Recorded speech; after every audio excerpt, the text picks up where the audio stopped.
Órale. del presidente Borja y fue transferido el canal a la Junta de Usuarios del canal de riego Ambato Huachi Perileo.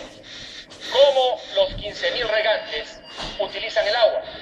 Ninguno de ellos tiene una concesión individual. La concesión es a la organización y la organización es la que regula cómo utilizan el agua. Lo propio sucede con el canal de riego La Tacunga Salcedo Ambato, que tiene 17.000 usuarios. Otro canal construido por el Estado y transferido a la organización correspondiente. Sin embargo, existen canales construidos privadamente por campesinos como la Alta Fernández en el Cantón Ambato, que tiene igualmente 17.000 usuarios, o el canal de riego Casimiro Pazmiño, construido hace 120 años, que tiene cerca de 1.000 usuarios. En esos casos de canales de riego no construidos por el Estado, no transferidos por el Estado, la adjudicación a los regantes es individual. Los regantes tienen escrituras públicas, cada uno de hace años, que garantiza que puedan tener acceso al agua de riego 2 horas, 3 horas, 10 horas, lo que fuese. Y son todos ellos regantes de heredades pequeñas.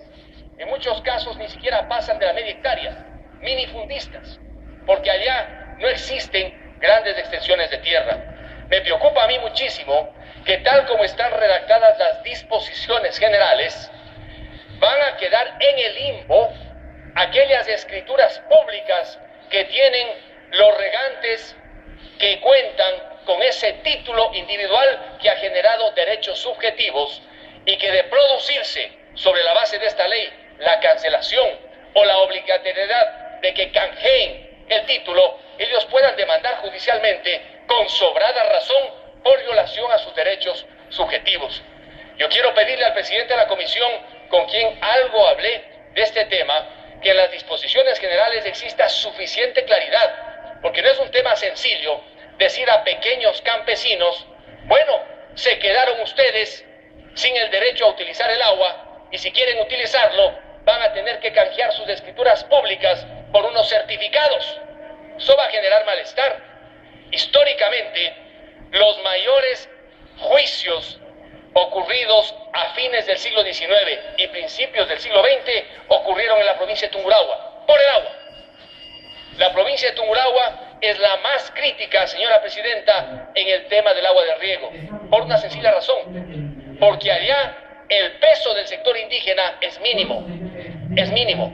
La mayor parte de regantes no pertenecen a comunidades indígenas, son campesinos, medianos y pequeños, a quienes, por ejemplo, la consulta prelegislativa les tuvo como simples oyentes, porque la consulta prelegislativa, prevista en el artículo 57 de la Constitución, básicamente está orientada a comunidades y pueblos indígenas.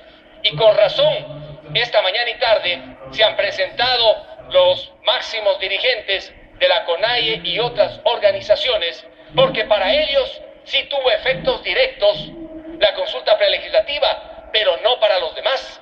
En el Cantón Ambato y en la provincia de Tungurahua, cerca del 85% de regantes no pertenecen a comunidades ni a pueblos indígenas.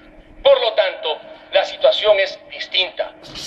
Hay malestar. He conversado esta mañana con los máximos dirigentes de los canales de riego y ellos me han dicho, la ley tiene aspectos positivos, nos parece bien, pero en otros, carambas, vamos a quedarnos con nuestros derechos en el limbo. Les preocupa muchísimo el hecho de que las multas sean altas, considerando la economía de cada uno de ellos, que es una economía de subsistencia, y si producen de alguna manera es básicamente para el mercado interno, no para la exportación. El monto de las multas es un asunto indudablemente de preocupación. Ahora bien, en todo esto, señora presidenta, una ley con el impacto social, con el impacto jurídico como la ley de aguas, no puede aprobarse de un día para otro. Era necesaria actualizar la ley de 1972, nadie discute. Existe un mandato constitucional que obliga a que se trate esta ley, pero no cualquier ley.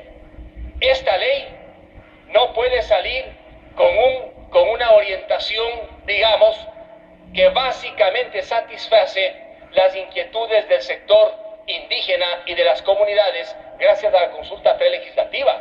Porque en el mundo del riego, ya he explicado lo que ocurre en la provincia de Tungurahua, el 85% no está vinculado a comunidades indígenas y por lo tanto no es titular de derechos colectivos y por lo tanto no se aplica el artículo 57. La ley también debe reconocer la diversidad del riego en el Ecuador.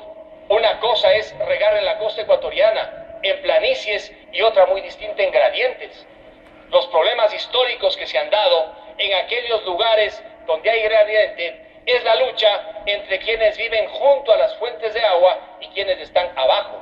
Ese es el conflicto que se ha dado, por ejemplo, en la provincia de Tungurahua. Quienes viven en la zona alta, cerca de la fuente, y quienes en la parte baja necesitan del agua precisamente para las actividades del riego. Tiene un minuto, asambleísta. Señora Presidenta, otro de los cuestionamientos a esta ley, y ojalá el presidente pudiera considerar, tiene que ver con la resolución de conflictos. He conversado con los máximos dirigentes de las juntas de riego y me han dicho, con tantos problemas, ¿cómo va esta autoridad administrativa a resolver inconvenientes que ahora son resueltos por las propias juntas? Si ya no se pueden resolver al interior de las juntas, intervienen los jueces, pero ahora se desconoce el poder interno de los regantes para resolver esos problemas. Un pedido entonces